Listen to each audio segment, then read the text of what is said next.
আমাদের ভাইদের রক্তাক্ত করা। এই আওয়ামী শকুনদের বলে দিতে চাই, যারা নানান নামে সচিবালয়ের আশেপাশে আজকের পর থেকে অবস্থান করবে, তাদের ছাত্র জনতা দেখে নিবে। 36 দিনের গণঅভ্যুত্থানে আমরা কোনদিন সচিবালয় ব্লকেট করিনি, কারণ সেখানে থেকে আমার রাষ্ট্র পরিচালিত হয়।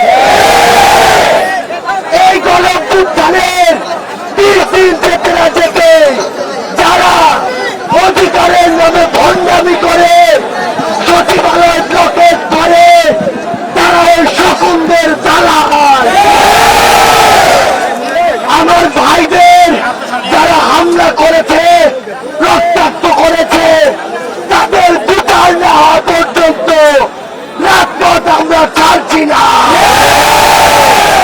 ওই শকুনদের সাবধান করে দিতে চাই, আমার ভাইয়ের দিকে আর হাত বাড়ালে ওই হাতের অস্তিত্ব থাকবে না।